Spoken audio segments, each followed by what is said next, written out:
ಗೆಳೆಯರೆ, ಇವತ್ತು ನಮ್ಮ ಮನೇಲಿ ಬಾಂಗಡೆ ತಂದಿದ್ದಾನೆ, ಮಾಡ್ಕೊಡ್ತಾ ಇರೋದು ನನ್ನ ಮಗ. ಅದ್ರದ್ದು ತಲೆ ಪಾರ್ಟ್ ತೆಗೆದ್ಬಿಟ್ಟು ನಾನು ಸಾರು ಮಾಡ್ತೀನಿ, ಮಿಕ್ಕಿದ ಪಾರ್ಟ್ನ ನಾನು ಫ್ರೈ ಮಾಡ್ತಾ ಇದ್ದೀನಿ. ಅದು ಕ್ಲೀನ್ ಮಾಡಿ ಕೊಟ್ಟಿದ್ರು ಅವರು, ಆದರೂ ನಾವು ಮಾಡೋದು ನಾವು ಮಾಡಬೇಕಲ್ಲ. ಅವ್ರು ಕ್ಲೀನ್ ಅಂದರೆ ಬರೀ ಸ್ವಲ್ಪ ಮೇಲಿನ ತಲೆ ಮಾತ್ರ ತೆಗೆದಿದ್ದಾರೆ, ಮಿಕ್ಕಿದ್ದೇನು ಅವ್ರು ಕಟ್ ಮಾಡಿಲ್ಲ. ಒಂದು ಕೆ ಜಿ ಫಿಶ್ ಕ್ಲೀನ್ ಮಾಡಿ ಕೊಡೋಕ್ಕೆ 40 ರೂಪಾಯಿ ತಗೊಂಡ್ಬಿಟ್ಟು ಅವ್ರು ಏನು ಕ್ಲೀನ್ ಮಾಡಿಲ್ಲ, ನಾವೇ ಇದೆಲ್ಲ ಮಾಡ್ತಾಯಿದ್ದೀವಿ. ಈ ಗಂಡು ಮಕ್ಕಳು ಹೋದರೆ ಅವರು ಕ್ಲೀನ್ ಮಾಡಿಸಲ್ಲ, ಸುಮ್ಮನೆ 40 ರೂಪಾಯಿ ಕೊಟ್ಟು ಬಂದಿದ್ದಾರೆ. ಈಗ ನೋಡಿ ಚೆನ್ನಾಗಿದೆ ಬಾಂಗಡೆ, 400 ರುಪೀಸ್ ಕಿಲೋ ಅನಿಸುತ್ತೆ. ನೋಡಿ ಸ್ವಲ್ಪ ಫಿಶ್ಶಿಗೆಲ್ಲ ಮೊಟ್ಟೆ ಎಲ್ಲ ಇದೆ. ಇದರಲ್ಲಿ ಅರಿಶಿನ ಪುಡಿ, ಉಪ್ಪು, ಸ್ವಲ್ಪ ವಿನಿಗರ್ ಹಾಕಿದ್ದೀನಿ. ಇದೊಂದು 3 ಸತಿ ತೊಳಿತೀನಿ. ತೊಳೆದ್ಬಿಟ್ಟು ಇನ್ನೊಂದು ಸತಿ ಇಲ್ಲಿ ನೋಡಿ ಇನ್ನೊಂದು ಸ್ವಲ್ಪ ಉಪ್ಪು, ಅರಿಶಿನ ಪುಡಿ ಹಾಕಿಟ್ಟಿದ್ದೀನಿ. ಅದರ ಇನ್ನೊಂದು ಸತಿ ತೊಳೆದ್ಬಿಟ್ಟು ಆಮೇಲೆ ಮಸಾಲ ಹಚ್ಚಿ ಇಡ್ತೀನಿ. ಇದಕ್ಕೆಲ್ಲ ಚೆನ್ನಾಗಿ ಅರಿಶಿನ ಉಪ್ಪು ಒಳಗಡೆ ಹಾಕ್ಬಿಟ್ಟು ಏನಾದ್ರು ಇದ್ದರೆ ಬ್ಯಾಕ್ಟೀರಿಯಾಗಳೆಲ್ಲ ಇದ್ದರೆ ಹೋಗುತ್ತೆ. ಹಿಂಗಾಗಿ ತೊಳೆದು ನಾವು ತಿಂದರೆ ಏನು ಹೊಟ್ಟೆ ನೋವು ಏನು ಬರಲ್ಲ. ಸ್ವಲ್ಪ ಜನಕ್ಕೆ ಫಿಶ್ ಎಲ್ಲ ತಿಂದರೆ ಹೊಟ್ಟೆ ನೋವು ಬರುತ್ತೆ ಅಂತಾರಲ್ಲ, ಅದಕ್ಕೋಸ್ಕರ ತೊಳೆಯುವಾಗ ಕ್ಲೀನಾಗಿ ತೊಳೆದ್ರೆ ಯಾವ ಥರ ಪ್ರಾಬ್ಲಮ್ಸು ಬರಲ್ಲ. ಮನೇಲಿ ಮಾಡೋ ಫಿಶ್ಗಳಿಗೆ ಫ್ರೆಶ್ ಆಗಿದೆ ಫಿಶ್ಶು. ಈಗ ತೊಳಿತೀನಿ. ಇದನ್ನು ಆಯಿತು, ಇದೆಲ್ಲ ಹಚ್ಚಿ ಫಿಶ್ ಕರಿ, ಸಿಂಪಲ್ ಆಗಿರೋ ಫಿಶ್ ಕರಿ ನಾನು ಮಾಡಿ ತೋರಿಸ್ತಾ ಇದ್ದೀನಿ. ನೋಡಿ, ಇದು ಬಾಂಗಡೆ ಮೀನು. ಇದನ್ನು ನಾನು ಮಸಾಲೆ ಎಲ್ಲ ಹಚ್ಚಿಟ್ಟಿದ್ದೀನಿ. ನಾನು ಯಾವಾಗಲೂ ಎಲ್ಲದಕ್ಕೂ ಮಸಾಲೆ ಫ್ರೀ ಇರ್ತೀನಿ, ಹಚ್ಚಿಟ್ಟಿರ್ತೀನಿ. ಅದಕ್ಕೆ ಹಚ್ಚಿಟ್ಟಿದ್ದೀನಿ ನೋಡಿ. ಅದು ಕೊಬ್ಬರಿ ಎಣ್ಣೆಲಿ ಮಾಡ್ತೀನಿ. ಆಮೇಲೆ ಹಸಿಮೆಣಸಿನ್ಕಾಯಿ, ಈರುಳ್ಳಿ, ಉಪ್ಪು, ಖಾರ ರುಬ್ಕೊಳ್ಳೋಕ್ಕೆ ತೆಂಗಿನಕಾಯಿ, ಹುಣಸೆಹಣ್ಣು, ಮೆಣಸಿನ್ಕಾಯಿ ಇದನ್ನು ಹುರ್ಕೊಳ್ತೀನಿ. ಆಮೇಲೆ ಬೆಳ್ಳುಳ್ಳಿ, ಸಾಸಿವೆ, ಮೆಂತೆ ಮತ್ತು ಧನಿಯಾ ಇದನ್ನೆಲ್ಲದನ್ನು ನಾನು ಹುರ್ಕೊಳ್ತೀನಿ. ಸ್ವಲ್ಪ ಹುರಿದ್ಬಿಟ್ಟು ಎಣ್ಣೆ ಹಾಕೊಂಡು ಹುರ್ಕೊಳ್ತೀನಿ. ಹುರ್ಕೊಂಡ್ಬಿಟ್ಟು ಆಮೇಲೆ ನೈಸಾಗಿ ಒಂದು ಪೇಸ್ಟ್ ಮಾಡಿಬಿಟ್ಟು ತೋರಿಸ್ತೇನೆ. ನೋಡಿ, ಮಸಾಲೆ ಎಲ್ಲ ಹುರ್ಕೊಂಡು ಇಟ್ಕೊಂಡಿದ್ದೀನಿ. ಸಾಸಿವೆ, ಮೆಂತೆ, ಕೊತ್ತಂಬರಿ ಬೀಜ, ಬೆಳ್ಳುಳ್ಳಿ ಮತ್ತು ಮೆಣಸಿನ್ಕಾಯಿ ಮತ್ತು ತೆಂಗಿನಕಾಯಿ ಇಷ್ಟನ್ನು ಚೆಂದಾಗಿ ಕೊಬ್ಬರಿ ಎಣ್ಣೆಲಿ ಹುರ್ಕೊಂಡಿದ್ದೀನಿ. ನೀವು ಯಾವ ಎಣ್ಣೆಲಿ ಬೇಕಾದ್ರೂ ಹುರ್ಕೊಳ್ಳಿ, ನಾನು ಕೊಬ್ಬರಿ ಎಣ್ಣೆ. ಆಮೇಲೆ ಇಲ್ಲಿ ಹುಣಸೆ ಹಣ್ಣು ತೊಳೆದು ಇಟ್ಕೊಂಡಿದ್ದೀನಿ. ಅದು ಇದ್ರ ಜೊತೆಗೆ ಹಾಕ್ಬಿಟ್ಟು ನೈಸಾಗಿ ರುಬ್ತೀನಿ. ಈಗ ಮಸಾಲೆ ನೈಸಾಗಿ ರುಬ್ಬಬೇಕು. ನೋಡಿ, ಆಗಲೇ ನಾನು ಟೊಮೆಟೊ ತೋರಿಸಿಲ್ಲ, ಇದು ಕಂಪಲ್ಸರಿ ಅಲ್ಲ, ಬೇಕಾದರೆ ಹಾಕ್ಬೋದು. ಕರ್ಬೇವಿನ ಸೊಪ್ಪು ಆಗಲೇ ನಾನು ನಿಮಗೆ ತೋರಿಸಿರ್ಲಿಲ್ಲ. ಕರ್ಬೇವಿನ ಸೊಪ್ಪು, ಹಸಿಮೆಣಸಿನ್ಕಾಯಿ, ಈರುಳ್ಳಿ, ಉಪ್ಪು ಇದನ್ನೆಲ್ಲ ಇದರಲ್ಲಿ ಬಾಣಲೆಯಲ್ಲಿ ಹಾಕ್ಬಿಟ್ಟು ಸ್ವಲ್ಪ ಮಾಡೋ ಪಾತ್ರೆಯಲ್ಲಿ ಹಾಕ್ಬಿಟ್ಟು ಸ್ವಲ್ಪ ಹುರ್ಕೊಳ್ತೀನಿ. ಆಮೇಲೆ ಈ ಮಸಾಲೆ ರುಬ್ಬಿದ್ದನ್ನು ಅದರಲ್ಲಿ ಹಾಕ್ತೀನಿ.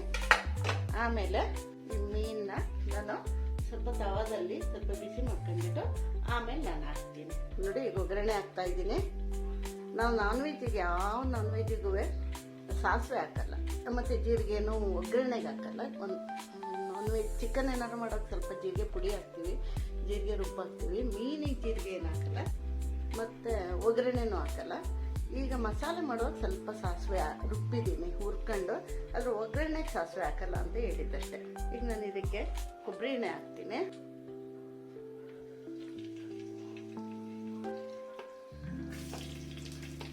ಈರುಳ್ಳಿ, ಆಮೇಲೆ ಈರುಳ್ಳಿ, ಹಸಿಮೆಣಸಿನ್ಕಾಯಿ, ಬೆಳ್ಳುಳ್ಳಿ ರುಬ್ಬುವಾಗ ಹಾಕೊಂಡಿದ್ದೀನಿ ಸ್ವಲ್ಪ ಹುರ್ಕೊಂಡು. ಶುಂಠಿ ಏನು ಹಾಕ್ತಾ ಇಲ್ಲ ಈ ಕರಿಗೆ, ಶುಂಠಿ ಏನು ಹಾಕಲ್ಲ. ಇದನ್ನು ಸ್ವಲ್ಪ ಕೆಂಪಗೆ ನಾವು ಮೆಂತೆ ಹುರ್ಕೊಂಡು ನಾನು ರುಬ್ಬಿದ್ದೀನಿ. ಇಲ್ದಿದ್ರೆ ಇದರಲ್ಲಿ ಒಂದು 4 ಮೆಂತೆ ಒಗ್ಗರಣೆಗೆ ಹಾಕ್ತಾಯಿದ್ದೆ.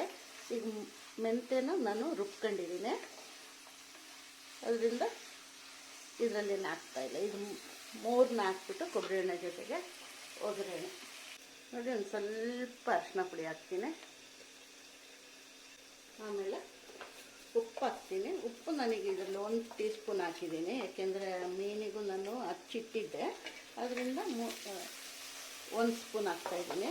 ನೀವು ಎಷ್ಟು ಬೇಕು ನಿಮ್ಮ ಟೇಸ್ಟಿಗೆ ಅದು ಹಾಕ್ಕೊಳ್ಳಿ. ಇದು ಟೊಮೆಟೊನು ಕಂಪಲ್ಸರಿ ಅಲ್ಲ, ನಾನು ಅದು ಚೆನ್ನಾಗಿ ಕಾಣುತ್ತೆ ಅಂತ ನಾನು ಹಾಕ್ತಾಯಿದ್ದೀನಿ ಅಷ್ಟೇ. ಇದನ್ನು ಸ್ವಲ್ಪ ಹುರ್ಕೊಂಡ್ಮೇಲೆ ನಾನು ರುಬ್ಬಿಟ್ಟಿದ್ದೀನಿ ಮಸಾಲೆ. ನೋಡಿ, ಆಗಲೇ ಹುರ್ಕೊಂಡಿದ್ನಲ್ಲ, ಬೆಳ್ಳುಳ್ಳಿ, ಸಾಸಿವೆ, ಮೆಂತೆ ಮತ್ತು ಧನಿಯಾ ಮತ್ತು ತೆಂಗಿನಕಾಯಿ, ಮೆಣಸಿನ್ಕಾಯಿ ಇಷ್ಟನ್ನು ನೈಸಾಗಿ ರುಬ್ಕೊಂಡಿದ್ದೀನಿ. ಇದನ್ನು ಆಮೇಲೆ ಹಾಕ್ತೀನಿ ಇದರಲ್ಲಿ. ಇದೊಂದು ಸ್ವಲ್ಪ ಬಾಟ್ಸಲ್ಲಿ ಉಪ್ಪು ಹಾಕಿದ್ರಿಂದ ಬೇಗ ಆಗಿಬಿಡುತ್ತೆ. ಉಪ್ಪು ಅರಿಶಿನ ಪುಡಿ ಹಾಕಿದರೆ ಟೊಮೆಟೊನು ಮತ್ತು ಮಿಕ್ಕಿದೆಲ್ಲದು ಬೇಗ ಸಾಫ್ಟ್ ಆಗುತ್ತೆ. ಇದನ್ನು ತುಂಬ ತೆಳ್ಳಗೆ ಮಾಡೋ ಸಾರಲ್ಲ, ಗಟ್ಟಿಯಾಗಿ ಮಾಡೋದು. ತುಂಬ ಗಟ್ಟಿನೂ ಅಲ್ಲ, ಸ್ವಲ್ಪ ತೋರಿಸ್ತೇನೆ. ಅಷ್ಟು ಹದದಲ್ಲಿ ಮಾಡಿದ್ರೆ ಸಾಕು.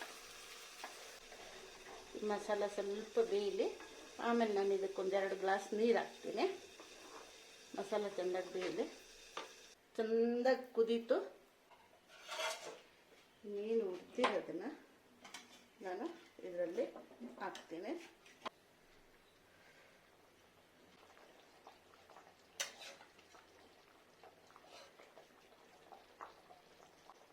ಇನ್ನೊಂದು 5 ನಿಮಿಷ ಕುದಿಸ್ತೀನಿ. ನೋಡಿ ಆಯಿತು. ಅನ್ನ ಜೊತೆಗೆ ಊಟ ಮಾಡೋದಷ್ಟೇ ಬಾಕಿ. ಪ್ರತಿಯೊಂದು ಆಗಿದೆ. ಸಖತ್ತಾಗಿ ಬಂದಿದೆ. ಟೇಸ್ಟು ತುಂಬ ಚೆನ್ನಾಗಿ ಇರುತ್ತೆ ಅಂತ ತಿಳಿತೀನಿ. ಮತ್ತು ಇನ್ನೊಂದಂದರೆ ಒಳ್ಳೆ ಅರೋಮ ಬರ್ತಾಯಿದೆ. ಎಲ್ಲರೂ ಮಾಡಿ. ಅನ್ನದ ಜೊತೆ ಅಂತೂ ಮಾಡಿಸಿದ ಕರಿ ಇದು.